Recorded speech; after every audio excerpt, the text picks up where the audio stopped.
మహిమ కలుగును గాక. ఆమేన్. పరిశుద్ధ గ్రంథం నుండి వాక్య భాగాన్ని ధ్యానం చేసుకుందాం. మొదటి కొరింథీ పత్రిక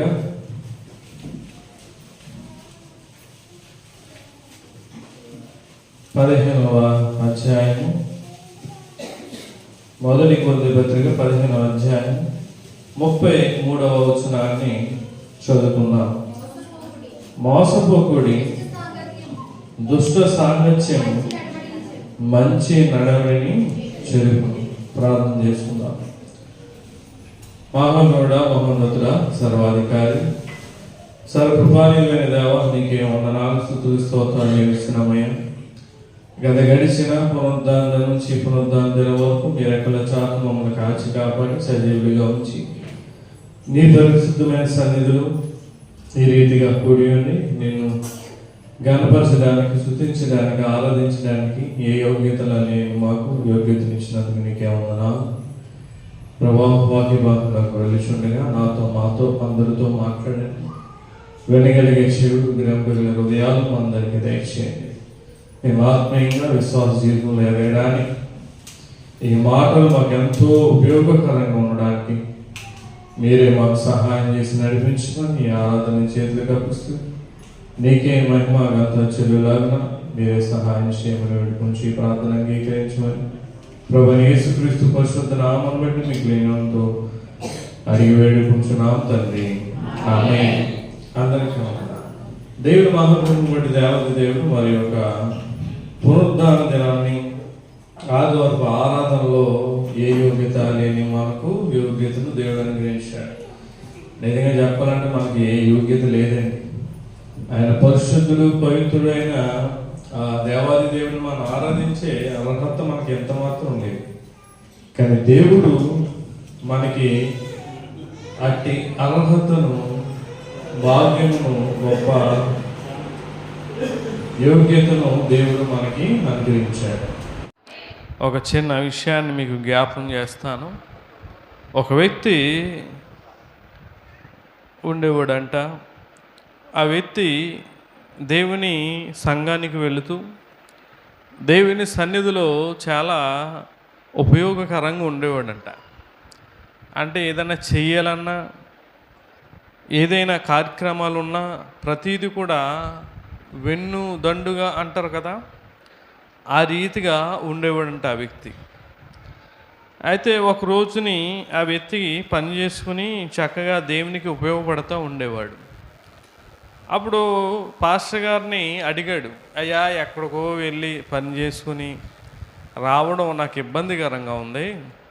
నేను ఇంటి దగ్గరే ఏదో ఒక పని చేసుకుని దేవుని సన్నిధికి దగ్గరగా ఉండాలి. నాకు ఏదైనా వ్యాపారం చేసుకునే ఆలోచన దేవుడు నాకు దయచేయడానికి మీరు ప్రార్థనలో పెట్టండి అని పాస్టర్ గారిని అడిగినప్పుడు పాస్టర్ గారు మరి ప్రార్థనలో పెట్టడం జరిగింది.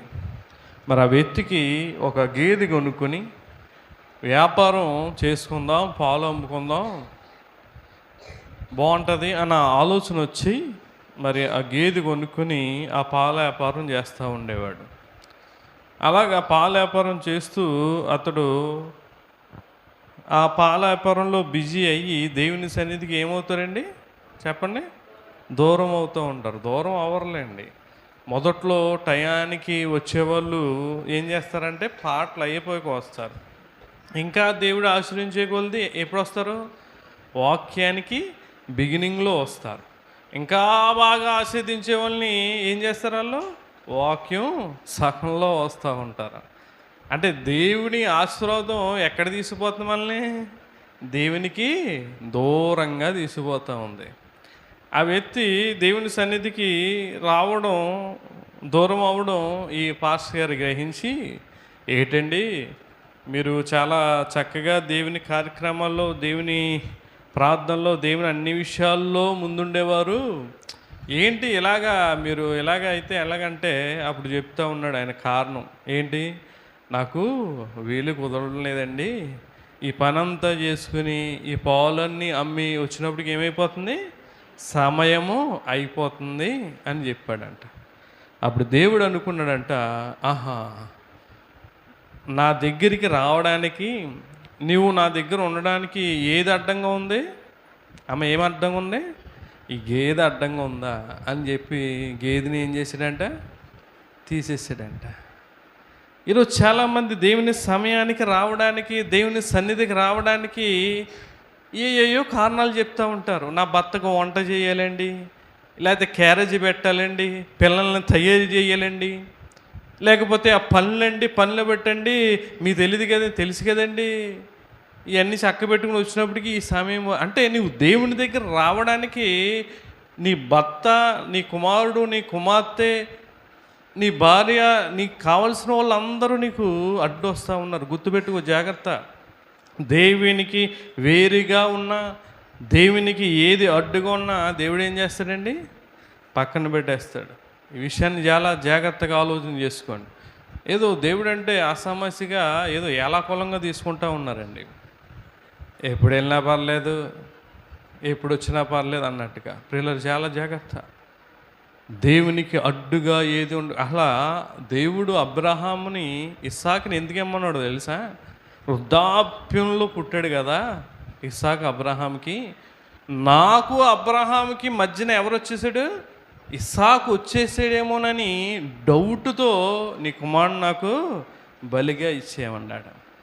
కుమారుడు కాదు కదా, కుమార్తె కాదు కదా, ఎవరు వచ్చినా అబ్రహాంకి దేవునికి మధ్యన ఎవరో ఉండరో అని దేవునికి తర్వాత తెలిసిందండి. గుర్తుపెట్టుకోండి, దేవునికి మనకి అడ్డుగా ఏది ఉండకూడదు, ఉంచకూడదు. ఉంచినా అది మనకి ప్రమాదకరంగా మారుతుంది. చదువుకున్న వాక్య భాగం చూద్దాం. చూడండి, 1 కొరింథీ పత్రిక 15వ అధ్యాయము 33వ వచనం మనం చదివితే, మోసపోకుడి, దుష్ట సాంగత్యము మంచి నడవడిని చెరుపును. ఇక్కడ మంచిగా జీవించేవారు ఎవరితో స్నేహం సాంగత్యం కలిగితే చెడిపోతారండి? ఎవరితమ్మా? దుష్ట సాంగత్యం అంటే చెడ్డవారితో, దుష్టులతో నీవు ఏం చేయకూడదు? సహవాసం, స్నేహం. సాంగత్యం అంటే అర్థాలు 3 వస్తాయి. సహవాసము, స్నేహము, సాంగత్యం, ఇవన్నీ కూడా ఒకటే అర్థం. అంటే నువ్వు దుష్టులతో, చెడిపోయేవారితో నువ్వు సాంగత్యం చేయకూడదు. నువ్వు మంచివాడయ్యి నువ్వు దుష్టులతో సాంగత్యం చేస్తే ఆ సహవాసం నిన్నేం చేస్తుందంట? చెరుపుతుందంట. అదే కదా అన్నాడు, దుష్ట సాంగత్యము మంచి నడవడిని చెరుపును అని చెప్తా ఉన్నాడు. పిల్లలు, ఒకసారి ఆలోచన చేయండి. నీ సహవాసం అనేది చాలా ప్రాముఖ్యముగా ఉండాలి. చెరుపును అని చెప్తా ఉన్నాడు. ఈ రోజుల్లో మనం చూస్తూ ఉంటే సమాజంలో అమ్మ మంచి చేసేవారు ఉన్నారా, చెరిపేవారు ఉన్నారా? చెప్పండి. అమ్మ చెరిపేవారే ఉన్నారు.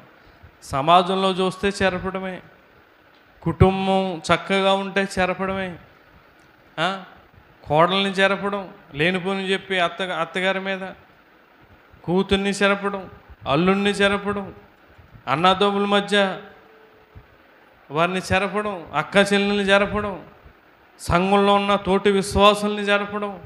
ఈరోజు సమాజంలో మనం చూస్తూ ఉంటే ఏ వ్యక్తి కూడా ఎదుటోడిని బాగు చేయాలి, మంచి చేయాలని అన్న ఆలోచన ఎవరికీ ఉండడం లేదండి. చెరపాలి. ఏదో ఒక సమస్య వచ్చింది కుటుంబంలో, లేకపోతే సంఘంలో ఒక సమస్య వచ్చింది, ఏదో శోధన వచ్చింది, దాన్ని చెరిపేవారిగే ఉన్నారు తప్ప వాళ్ళని ఏదోలాగా బలపరిచి మంచి చేద్దాం, వారిని బాగు చేద్దాం అన్న ఆలోచన ఏ కోసన లేదండి. కుటుంబంలో ఏదైనా సమస్య వస్తూ ఉంది, భార్యాభర్తల మధ్యలో గొడవ, మధ్యలో ఈ తల్లిదండ్రులు దూరిపోయి ఎందుకు అనాలి, ఎందుకు కొట్టాలి అన్నట్టుగా రీతిగా ఈ రోజున చెరిపేస్తూ ఉన్నారండి. ఇదివరకు రోజుల్లో ఈ చెరుపులు ఇటువంటి ఏమి ఉండిగా చెరిపేవారు కాదు.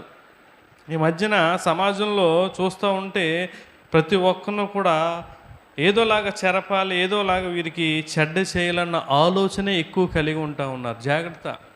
ఇక్కడ యెషయా గారు చెప్తూ ఉన్నాడు.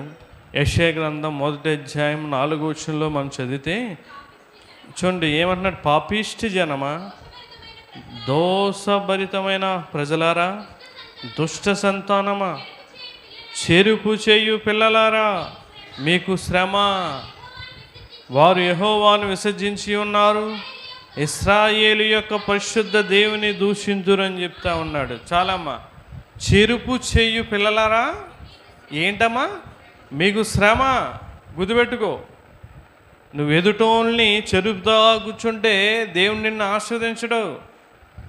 ఎదుటోళ్ళని నాశనం చేసేయాలి, వీళ్ళని పాడు చేసేయాలి అని నువ్వు ఒక కంటకం కట్టుకుని లేకపోతే ఒక సంకల్పం కలిగి ఉండి వాడిని పాడు చేస్తూ ఉంటే నీకు శ్రమలో బాధలు రాకేమొస్తూ ఉంటాయి. ఏదోలాగా వాళ్ళని చెరిపేద్దాం, ఏదోలాగా వీళ్ళని పాడు చేసేద్దాం, ఏదోలాగా వీళ్ళని నాశనం చేసేద్దాం అన్న ఆలోచన తప్ప బాగు చేద్దాం, మంచి దారిలోకి నడిపిద్దాం, వాళ్ళని మంచిగా ఉండేలాగా చేద్దాం అన్న ఆలోచన ఈరోజు ఎవరికి ఉండలేదండి. నేను చెడిపోయాను, వాళ్ళు చెడిపోవాలి, నా కాపురం పోయింది, వాళ్ళ కాపురం పోవాలి, నేను నాశనం అయిపోయాను, వాళ్ళని నాశనం అయిపోవాలి. గుర్తుపెట్టుకో ప్రియులారా, నువ్వు చెరుపు చేస్తున్నావా ఎదుటి వారికి, నీకేమొస్తుందండి? శ్రమ వస్తూ ఉంటుంది. చూడండి, సమాజంలో చూస్తూ ఉంటే అందరినీ చెరుపుతూ ఉన్నారండి. లేనిపోని మాటలు, మోసపు మాటలు చెప్పి.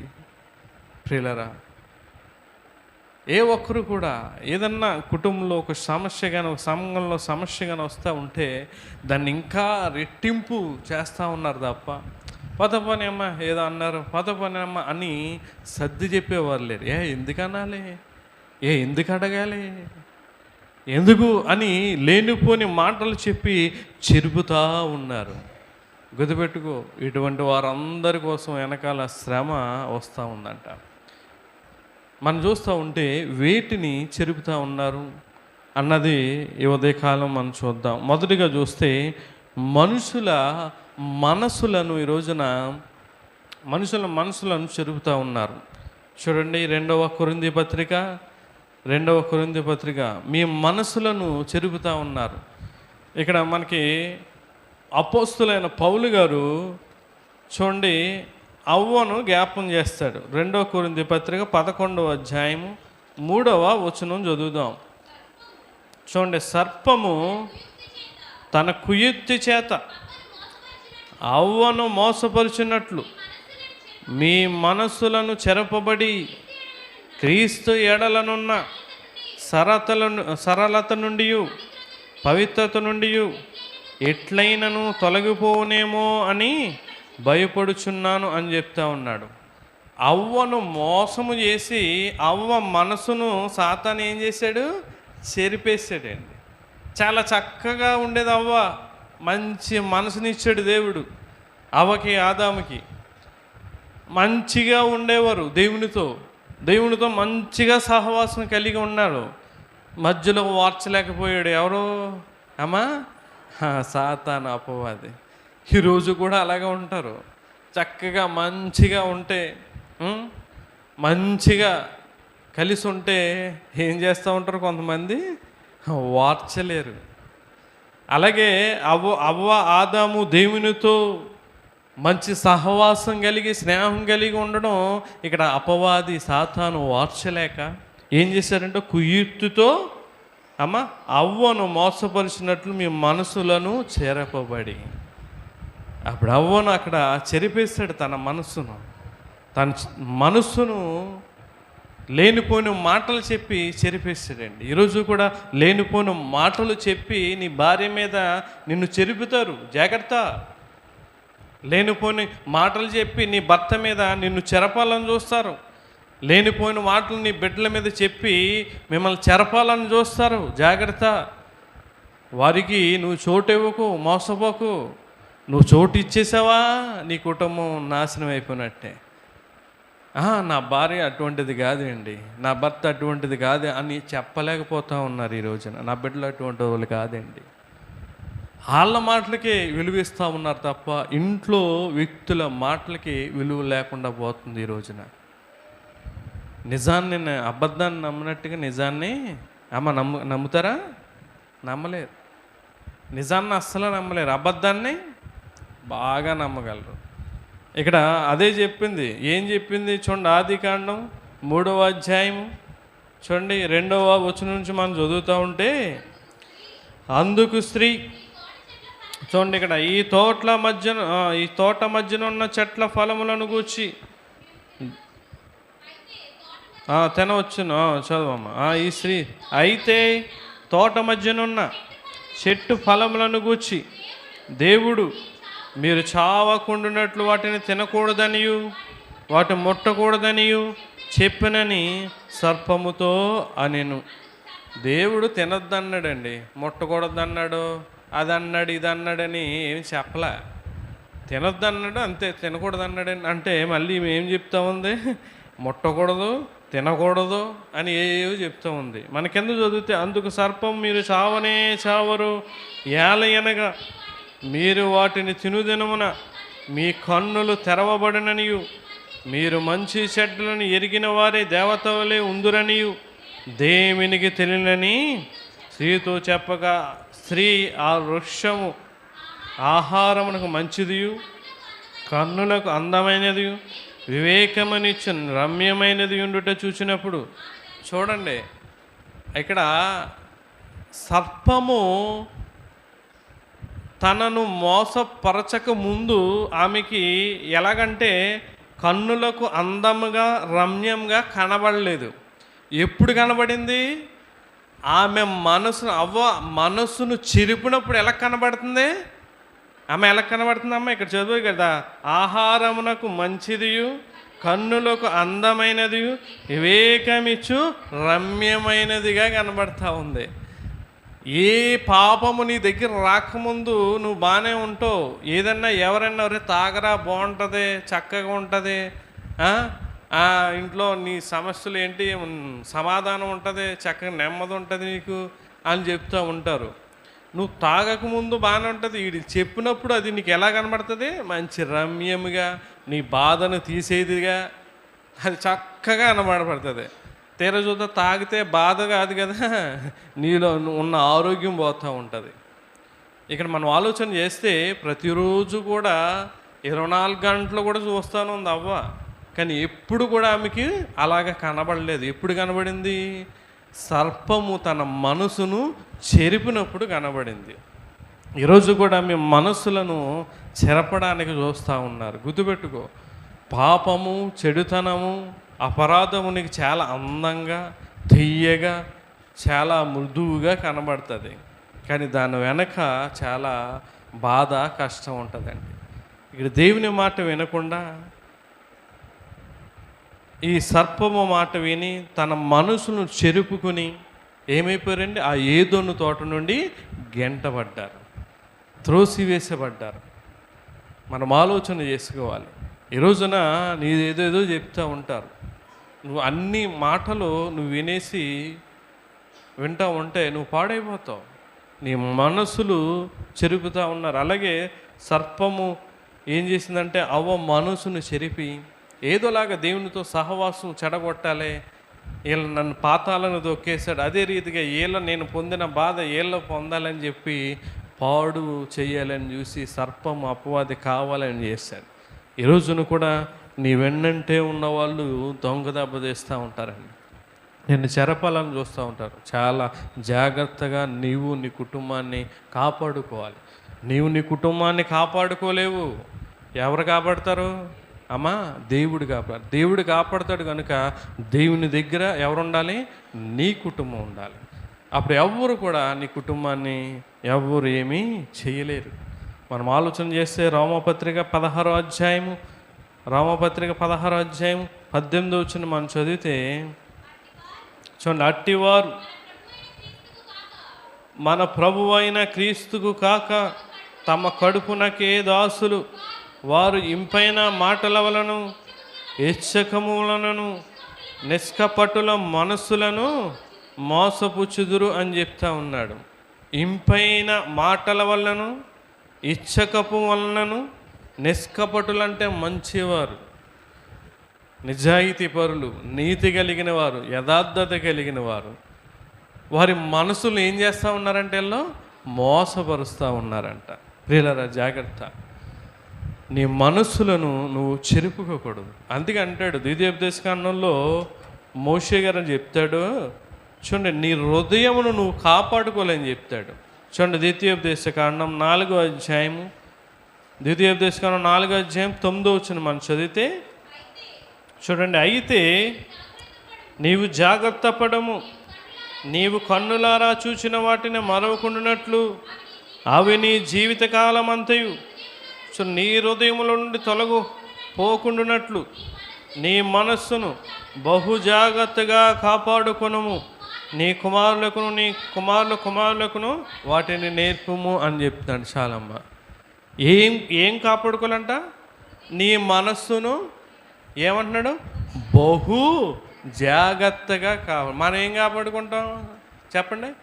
బంగారం కాపాడుకుంటాం, నీకున్న పట్టుచీరలు కాపాడుకుంటాం, ఏమండి వాహనాలు కాపాడుకుంటాం, ఇల్లుని కాపాడుకుంటావు, కాంపౌండ్ కట్టేసి ఏవో కాపాడుకుంటావు, నీ పదవిని కాపాడుకుంటావు, నీ ఉద్యోగాన్ని కాపాడుకుంటావు, నీ వ్యాపారాన్ని కాపాడుకుంటావు, కలిగిన ప్రతీదీ కాపాడుకుంటావు. ఏది వదిలేస్తావు? నీ మనసును వెచ్చలేవిడిగా వదిలేస్తావు. దేవుడు చెప్తా ఉన్నాడు, ప్రియులారా, బహు జాగ్రత్తగా నీ మనసును బహు జాగ్రత్తగా కాపాడుకును అని చెప్తా ఉన్నాడు. మనము గనుక నీ మనస్సును కాపాడుకోవాలంటే దేవునికి చోటు ఇవ్వాలి. మన మనస్సు చెడిపోకుండా ఉండాలంటే, ఎవరు మనల్ని చెరపకుండా ఉండాలంటే మన మనసులో ఎవరు ఉండాలండి? దేవుడు ఉండాలి. లేకపోతే నువ్వు చెడిపోతావు. అదే అంటాడు రోమపత్రిక చూడండి, దేవునికి చోటు ఇవ్వకపోవడం వల్ల భ్రష్ట మనసు కలగజేసాడంట. రోమపత్రిక 1వ అధ్యాయము 28వ వచనం మనం చదివితే చూడండి, మరియు వారు తమ మనసులో దేవునికి చోటియ్య నొల్లకపోయిరు గనుక చెయ్యరాని కార్యములు చేయుటకు దేవుడు భ్రష్ట మనసు వారిని నప్పగించనని చెప్తా ఉన్నాడు. ప్రియులారా, నీ మనసులను చెరుపుతూ ఉన్నారు. ఏదో సమస్య వస్తూ ఉంటుంది. ఆ సమస్యను ఇంకా రెట్టింపు ఎందుకనాలి, ఏం నీ గురించి తెలీదా, అలాగనడం ఏంటి, అలా అడగడం ఏంటి అని ఏవో చెప్తూ ఉంటారు. పిల్లల జాగ్రత్త, మనసులను చెరుపుతూ ఉన్నారు. అనాది కాలం నుంచి కూడా ఇలాగ చెరుపుతూ వస్తుంది. అందుకే అంటాడు అపోస్తులైన పౌలు గారు, దినములు ఏంటమ్మా అంటే ఏ దినాలంటే చెరిపే దినాలంట, మంచి దినాలు కాదండి, గుర్తుపెట్టుకోండి. నీ బిడ్డలు, నీ భర్త, నీ భార్య క్షేమముగా ఉండాలి అంటే దేవుని వాక్యం విను. దేవుని వాక్యం విని వాక్యానుసారమైన జీవితం నీలో ఉంటే నీ కుటుంబాన్ని కానీ నిన్ను కానీ ఎవ్వరూ చేరపలేరు. రెండోదిగా చూడండి, ఏన్ని చెరుపుతూ ఉన్నారంటే దేవుని సువార్తను, క్రీస్తు ప్రకటించే సువార్తను కూడా ఈ రోజున చెరుపుతూ ఉన్నారు. అంటే క్రీస్తు సువార్తను గాక రకరకాల వేరు సువార్తలు ఈ రోజున ప్రకటించి చెరుపుతూ ఉన్నారు. చూడండి, గలతీ పత్రిక 1వ అధ్యాయము 7వ వచనం మనం చదివితే చూడండి, అది మరి యొక్క సువార్త కాదు కానీ చూడండి, క్రీస్తు సువార్తను చెరపగోరి మిమ్మును కలవరపరిచేవారు కొందరున్నారు అని చెప్తా ఉన్నారు. దేన్ని చెరగొడుతున్నారంటే వీళ్ళు అమ్మ చెప్పండి? క్రీస్తు సువార్తను, అంటే దేవుని వాక్యాన్ని, దేవుని రక్షణ పొందే రక్షణ సువార్తను ఈ రోజున చెడగొడతా ఉన్నారు. ప్రియులారా, లేదా ఈరోజు సంఘంలో చూస్తూ ఉంటే దేవుని వాక్యం నొచ్చుకుంటూ ఉంటే అలా చెప్పారేంటి, ఇలా చెప్పారేంటి, నీ గురించే చెప్పారు, నీకు అర్థమైందా అని చెప్పి లేనిపోని మాటలు చెప్పి క్రీస్తు సువార్తను చెడగొడతా ఉన్నారండి. క్రీస్తుకు దగ్గరగా ఉన్నవారిని చెడగొడతా ఉన్నారు. దేవుని సువార్తగా ప్రకటించకుండా లేనిపోని మాటలు, కొత్త మాటలు, భిన్నమైన మాటలు బోధిస్తూ ఉంటూ ఈరోజున సంఘంలో విశ్వాసులను సంపాదించుకోవడానికి కొత్త బోధలు చేస్తూ ఉన్నారు. గుర్తుపెట్టుకో ప్రియులారా, క్రీస్తు సువార్తను మనం చెడగొడితే ఎవరిని చెడగొట్టినట్టు? అమ్మ దేవుణ్ణి చెడగొట్టేవాడు ఎవడున్నాడండి? దేవుణ్ణి చెడగొట్టేవాడు ఎవడు లేడు. కానీ దేవుడు మాత్రం ఎవరినన్నా చెడగొట్టగలడు. నువ్వు సువార్తకు వ్యతిరేకంగా మాట్లాడుకో. నువ్వు నచ్చితే విను, నచ్చకపోతే కాముగా ఉండు. అంతే తప్ప విన్న దానికి సనుగుళ్ళు, లేనిపోని చెప్పామనుకో దేవుడికి లెక్క చెప్పుకోవాలి. ఇక్కడ మాకు మాట అంటాడు, అదే రోమపత్రిక చూడండి, రోమపత్రిక 16వ అధ్యాయం 17వ వచనంలో ఒక మాట చెప్తాడు చూడండి. సహోదరులారా, మీరు నేర్చుకొనిన బోధకు వ్యతిరేకముగా భేదములను ఆటంకములను కలుగజేయవారిని కనిపెట్టి ఉండుడని మిమ్మును బతుమాలు కొనుచున్నాను. మీరు నేర్చుకుంటా ఉన్నారు, ఇక్కడికి వచ్చి దూర ప్రాంతాల నుంచి వచ్చి దేవుని వాక్యం కావాలి, దేవుడు నాకు కావాలి అని మీరు నేర్చుకున్న బోధకు భేదములు కలిగజేస్తూ ఉంటారు, వ్యతిరేకంగా మాట్లాడుతూ ఉంటారు, ఎండిపోయిన పొలాలు పెడతా ఉంటారు, గిచ్చి చూసో ఎలా చెప్తున్నాడు, ఇలాగా ఎటకారంగా హేళనగా తీసుకుంటా చెప్తూ ఉంటారు. జాగ్రత్త, ఏమంటున్నాడైనా వారిని కనిపెట్టి ఉండుడని మిమ్మను బతుమాలు కొంచెం. అటు వారు ఉంటే వాళ్ళ పక్కన కూర్చోకు, ఎప్పుడు కూడా వేరే పక్కన కూర్చో, వేరే స్థలంలో కూర్చో. నువ్వు దేవుడు కావాలి, దేవుని వాక్యం కావాలని వస్తున్నావు ఇక్కడికి, అంతే తప్ప ఆటంకాలు వ్యతిరేకంగా చెప్పేవారి దగ్గర కూర్చుని గుసగుసలు అయ్యి దేవునికి ఎంత మాత్రం ఇష్టం ఉండదండి. నువ్వు దేవుని వాక్యం వినాలి, వింటే నీకు ఏం కలుగుతుంది? విశ్వాసం కలుగుతుంది. విశ్వాసం మనకు కలిగినప్పుడు దేవుడు మనల్ని ఇష్టపడతాడు. నువ్వు వినకుండా చేయాలని చాలామందిని సువార్తను చెడగొట్టాలని చూస్తూ ఉన్నారు.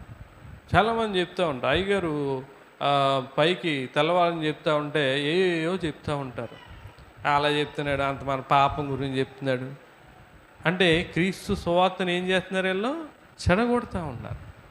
వాళ్ళు చెప్పరు ఏంటి, చెప్పేవారిని చెప్పనివ్వరు. క్రీస్తు సువార్తను చెడగొట్టేవారు ఈ రోజున ఎక్కువైపోయారు. క్రీస్తు దేవుడే కాదంటున్నారు. ఏమన్నా వింటున్నారు మీరు? సోషల్ మీడియాలో చూస్తలేదా?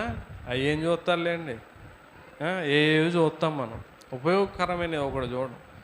క్రీస్తు దేవుడు కాదని చెప్తూ ఉన్నారు. రకరకాల బోధలు ఈ రోజున వస్తూ ఉన్నాయండి. జాగ్రత్త, నువ్వు కలిగిన సువార్తను చెడగొట్టాలని చూస్తూ ఉన్నారు. నువ్వు నేర్చుకున్న బోధ ఆటంకపరచాలని చూస్తూ ఉన్నారు. నువ్వు ఆ వాక్యమును గట్టిగా పట్టుకోవాలి. మనం చూస్తే గలతీ పత్రిక 6వ అధ్యాయము చూడండి. గలతీ పత్రిక 6వ అధ్యాయము గలతీ పత్రిక 1వ అధ్యాయం 6వ వచనం చదువుదాం.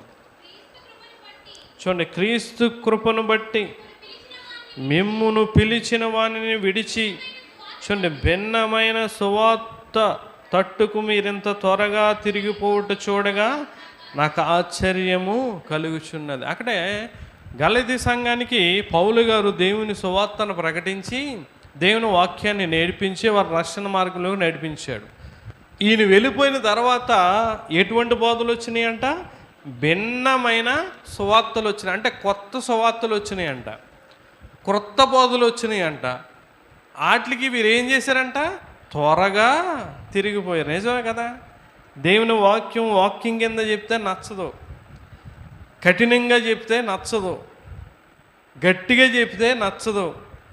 కానీ భిన్నంగా, క్రొత్తగా, సరదాగా, సాఫీగా, నెమ్మదిగా, ఏదో ముచ్చటిచ్చినట్టుగా చెప్తే అది ఎలాగుంటుందండి? అందరికీ నచ్చుతుంది.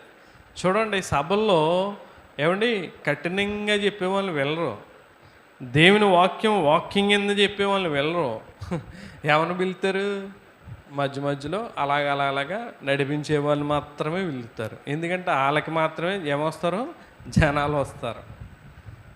భిన్నమైన సువార్తకు తిరిగిపోతూ ఉన్నారు. చూడండి, అదే అధ్యాయము 8వ వచనంలో కూడా మాట అంటాడు.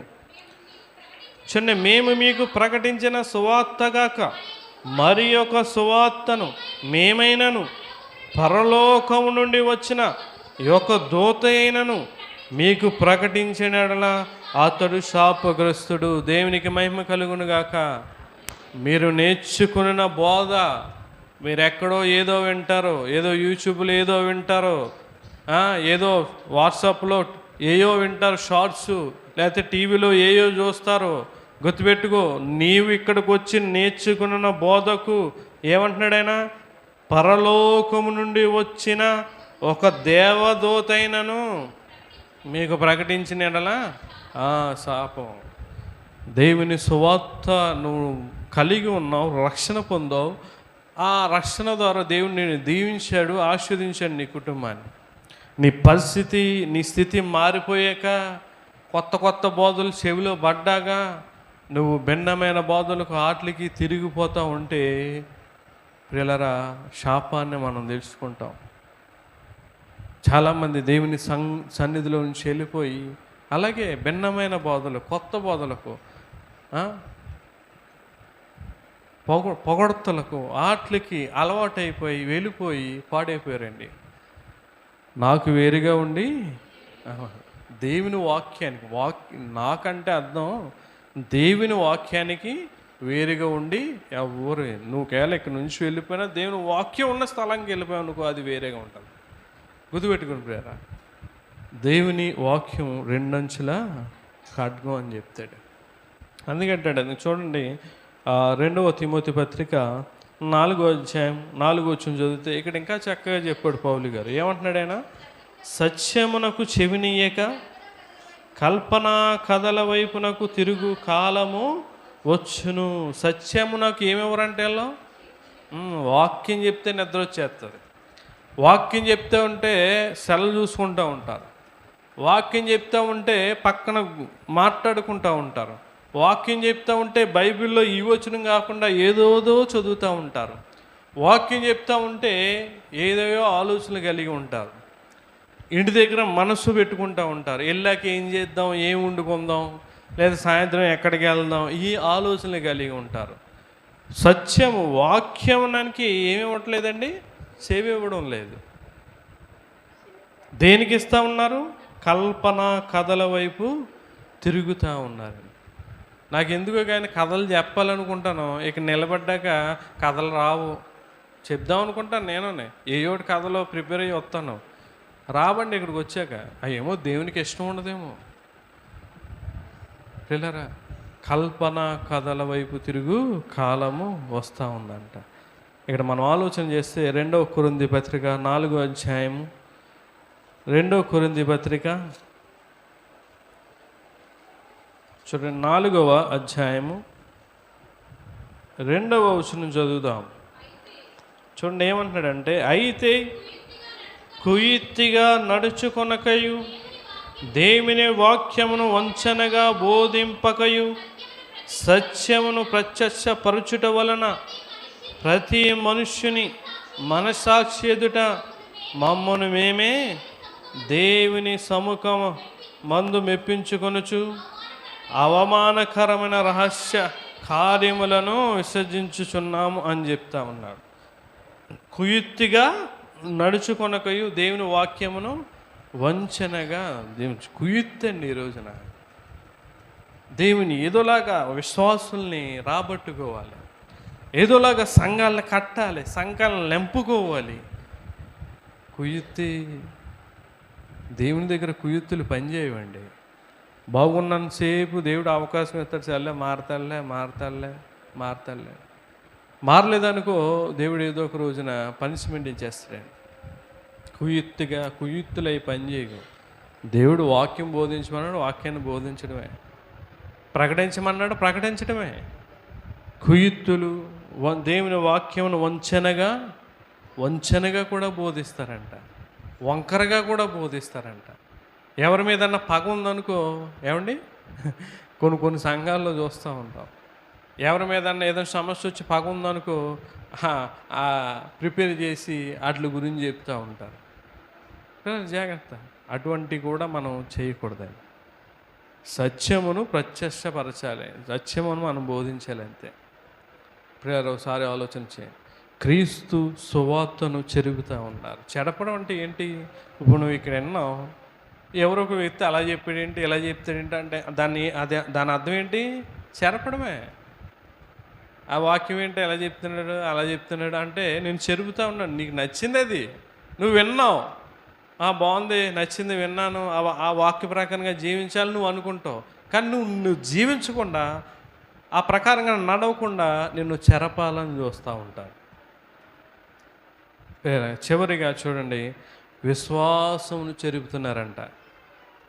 క్రైస్తవులు కలిగిన విశ్వాసాన్ని చూడండి, రెండవ తిమోతి పత్రిక చూడండి, రెండవ తిమోతి పత్రిక 2వ అధ్యాయము 18వ వచనం చదువుదాం. చూడండి, కొరుకు పుండు ప్రాకినట్టు వారి మాటను ప్రాకును, వారిలో హూమైనును ఫిలేతును ఉన్నారు. చూడండి, వారు పునరుద్ధానము గతించెనని చెప్పుచు సత్యము విషయమును తప్పిపోయి కొందరి విశ్వాసమును చెరుపుచున్నారు. ఇక్కడ చివరిగా దేన్ని జరుపుతూ ఉన్నారండి? విశ్వాసాన్ని జరిపేస్తూ ఉన్నారు. విశ్వాసాన్ని జరిపితే ఇంకేముంది? క్రైస్తవునికి పునాది ఏంటండి అమ్మ? ఇంటికి పునాది చాలా బలిష్టం. పునాది సరిలేకపోతే ఇల్లు కూలిపోదు. అలాగే క్రైస్తవునికి పునాది ఏంటి? విశ్వాసం. విశ్వాసం అనేది లేకపోతే ఇంకా నీ భక్తి మొత్తం అంతా కూడా హృదయ వేస్ట్. ఆ విశ్వాసాన్ని ఏం చేయాలనుకుంటున్నారంట? చెరపాలని చూస్తూ ఉన్నారంట. పునరుద్ధానం లేదు, క్రీస్తు లేడు, పునరుద్ధానం లేదంటే అర్థం ఏంటి? పునరుద్ధానుడు ఎవరో? యేసుక్రీస్తు ప్రభువారు. అవునా కదమ్మా? చనిపోయి తిరిగి లేచిన వాడు ఎవరు? యేసుక్రీస్తు ప్రభువారు. అంటే పునరుద్ధానుడై లేచాడు. పునరుద్ధానం లేదంటే ఎవరు లేరని అర్థం? క్రీస్తు లేడు అని చెప్తా ఉన్నారు. ఈ రోజున రకరకాలుగా చెప్పి ఈ రోజున విశ్వాసాన్ని చెడగొట్టాలని చూస్తూ ఉన్నారు. గుర్తుపెట్టుకో, నీ విశ్వాసాన్ని చెరపాలని చూస్తూ ఉన్నారా? జాగ్రత్త ప్రియులారా, జాగ్రత్త. ఇక్కడ మనం ఆలోచన చేస్తే అపోస్తలుల కార్యాల్లో ఇక్కడ ఒక వ్యక్తి చూడండి, పౌలు గారిని పిలిపించుకుని అధిపతి దేవుని వాక్యాన్ని వింటూ ఉన్నాడు, విశ్వాసాన్ని సంపాదించుకుంటూ ఉన్నాడు. కానీ ఇక్కడ గాడివాడు ఒకడు ఉన్నాడు. ఈ గాడివాడు ఏం చేస్తూ ఉన్నాడంటే ఆ అధిపతి దగ్గర ఉంటూ అతని విశ్వాసాన్ని చెడగొట్టాలని చూస్తూ ఉన్నాడు. చూడండి, అపోస్తలుల కార్యాలు 13వ అధ్యాయం 6 నుంచి మనం చదివితే 13వ అధ్యాయం 6వ వచనం నుంచి చదువుతాం. చూడండి, వారు ఆ దీపమంతా అంటే పౌలు వీళ్ళందరూ కూడా అపోస్తలులు ఆ దీపమందంతటా సంచరించి పాపు అను ఊరికి వచ్చినప్పుడు చూడండి, గాడివాడును అబద్ధ ప్రవర్తనైన బర్యేసు అను ఒక యూదుని చూచిరి. ఈతడు వివేకము గలవాడైన పెర్గి పౌలు అను అధిపతి యొద్ద ఉండెను. చూడండి, చూడండి ఈ అధిపతి ఏం చేస్తూ ఉన్నాడంటే అధిపతి దగ్గర ఈ గాడివాడు ఉన్నాడు. ఆ అధిపతి బర్నబాను సౌలును పిలిపించి దేవుని వాక్యం వినగూరెను. చూడండి, అయితే ఎలుమా అనడానికి అర్థం గాడివాడు అని అర్థం, మాంతికుడు అని అర్థం. చూడండి, మనం చదివితే ఎలుమా ఆ అధిపతిని విశ్వాసం నుండి తొలగింపవలనని ప్రయత్నము చేసి వారిని ఎదిరించెను. ఎలుమా అని పేరునకు గాడివాడని అర్థము. ఇక్కడ చూడండి, అధిపతి ఆ సౌలును ఆ బర్నబాను పిలిచి దేవుని వాక్యం విని నేను విశ్వాసం కలిగి ఉండాలి దేవుని యందు అనుకుంటే, ఈ గాడివాడు ఎక్కడ విశ్వాసాన్ని కలిగి ఉంటే వాళ్ళకి పేరు వచ్చేస్తుందని చెప్పి ఈ ఎలుమా అనేవాడు ఏం చేస్తూ ఉన్నాడు? విశ్వాసం నుండి చెరపాలి, విశ్వాసం నుండి తొలగించాలని ప్రయత్నం చేస్తూ ఉన్నాడు. అప్పుడు చూడండి, ఇక్కడ పౌలు గారు ఏం చేసాడు? అది గుడ్డిదనాన్ని కలిగజేసేసాడు. మన కింద చదివితే అందుకు పౌలు అనబడిన సౌలు పరిశుద్ధాత్మతో నిండిన వాడై అతన్ని చేరి చూచి సమస్త కపటముతోనూ సమస్త దుర్మార్గముతో నిండినవాడా, అపవాది కుమారుడా, సమస్త నీతికి విరోధి, నీ ప్రభు యొక్క తిన్నని మార్గమును చెడగొట్టుడా మానవ అని చెప్తా ఉన్నాడు. చూడండి, ఇక్కడ అపవాది కుమారుడంట. అంటే చెరిపే వాళ్ళందరూ కూడా ఎవరంటమ్మా? అపవాది బిడ్డలే. వీళ్ళు ఏం చేస్తారంట? ప్రభు యొక్క తిన్నని మార్గములను, అంటే ఎవరైతే ప్రభు మార్గంలో విశ్వాసం కలిగి ఉంటారో వాళ్ళు ఏం చేస్తూ ఉంటారు? వీళ్ళు చెడకూడదా ఉంటారు, దేవుని సన్నిధి రాకుండా చేస్తూ ఉంటారు, దేవుని దగ్గర రాకుండా చేస్తూ ఉంటారు. కింద మనం చదివితే ఏమైంది? ఇదిగో ప్రభువు తన చెయ్యి నీ మీద ఎత్తుచున్నాడు, నీవు కొంతకాలము గుడ్డివాడివై సూర్యుని చూడకుందు అని చెప్పాను. వెంటనే మబ్బును చీకటియు అతడు కమ్మెను గనుక అతడు తిరుగుచు ఎవరైనా చెయ్యి పట్టుకుని నడిపించురా అని వెతుకుతూ ఉన్నాడండి. గుర్తుపెట్టుకోండి, ఒక వ్యక్తి విశ్వాసాన్ని పాడు చేయాలని చూశాడు, ఒక వ్యక్తి విశ్వాసాన్ని చెడగొట్టాలని చూశాడు. దేవుడు ఊడుకున్నాడండి, ఏం చేశాడు? గుడ్డివాడిగా చేశాడు. ఎదుటివాడిని మనం చెడగొట్టకూడదండి, ఎదుటివాడిని నువ్వు చెరపకూడదు. నువ్వు చెరిపావా, దేవుడు తగిన శిక్ష నీకు విధిస్తాడండి. నువ్వు చేతనైతే దేవుని దగ్గర నడిపించాలి, సువార్తను ప్రకటించాలి. లేకపోతే నీకు చేతనపోతే కాముగా ఉండాలి తప్ప ఎదుటివాడిని మనం చెరుపుతూ ఉంటే దేవుడు చూస్తూ ఊరుకోడండి. విశ్వాసం నుండి తొలగింపాలనుకున్నాడంట. విశ్వాసం ప్రతిదాని, నువ్వు దేవుని సన్నిధికి రావడానికి విశ్వాసం ఉండాలి. హెబ్రీ పత్రిక 4వ అధ్యాయంలో అంతా కూడా దేని గురించి ఉంటుందండి? విశ్వాసమే. 11వ అధ్యాయంలో ఆ హేబేలు దేవునికి ఇవ్వడానికి కూడా ఏముంటుంది తెలుసా? విశ్వాసమే. అబ్రహాము దేవుని మాట వినడానికి విశ్వాసమే. రాహాబు వేషి విశ్వాసమే. అక్కడ నోవాహు గురించి విశ్వాసమే. విశ్వాసం ఉంటేనే నువ్వు ఏదైనా చేయగలవు, రాగలవు, ఇవ్వగలవు, పరిచర్య చేయగలవు, సువార్త ప్రకటించగలవు. ఏదైనా సరే దేనికన్నా ప్రాముఖ్యమైనది విశ్వాసమే. ఇక్కడ చెడగొట్టాలని చూశాడు. అలాగే సాతాను కూడా చెడగొట్టాడు. అననీయ సప్ఫీరా దేవునికి ఇవ్వాలనుకున్నారు, అందరు ఇచ్చారు, దేవునికి మనం ఇద్దామని అనుకున్నారు. కరెక్ట్గా వచ్చేసి చెడగొట్టేశాడు. చూడండి, అపోస్తలుల కార్యాలు 5వ అధ్యాయం, అపోస్తలుల కార్యాలు 5వ అధ్యాయం 3వ వచనం మనం చదివితే చూడండి, అప్పుడు పేతురు, అననీయ, ఈ భూమి వెలలో కొంత దాచుకొని పరిశుద్ధాత్మను మోసపుచ్చుటకు సాతాను ఎందుకు నీ హృదయమును అంటే చూడండి, ఇక్కడ మోసపరిచేసాడు సాతాను. అప్పుడు అవ్వను ఆదామును చెడగొట్టినట్టుగా చేర్పినట్టుగా అననీయ సప్ఫీరాలను ఇచ్చేవాడిని కూడా ఏం చేస్తున్నాడు? చెడగొట్టి. ఈరోజు చాలామంది దేవుని సన్నిధిలో ఎక్కువ ఇవ్వాలి, దేవునికి నేను చాలా ఇవ్వాలి, ఎందుకంటే దేవుడు నాకు చేసిన మేలు బట్టి అనుకుంటూ ఉంటే వెనకాల పుల్లలేస్తూ ఉంటారు. అంత ఇచ్చేలా, డబ్బులు ఎక్కువైపోతున్నాయి ఏంటి? ఎక్కువైపోతే దాచుకో, లేకపోతే నా వడ్డీకి అలాగే ఇచ్చేస్తున్నాయి ఏంటి అంటే ఎవరికి ఇస్తాకి ఇలా చెరుపుతూ ఉన్నారు? దేవునికి ఇచ్చే విషయంలో చెరుపుతూ ఉన్నారండి. ఆ సాతాను వారి హృదయంలో చెరిపాడు, వీరు చెడిపోయారు. ఏమైపోయారండి? వారు దాచుకున్నది వారికి అనుభవించడానికి కుదరలేదు. ఈరోజున ఎలాగా చెరుపుతా తొలగించాలని చూస్తాను. అదే విషయాన్ని పౌలు గారు చెప్తాడు. 1 తిమోతి పత్రిక 6వ అధ్యాయం చూడండి. 1 తిమోతి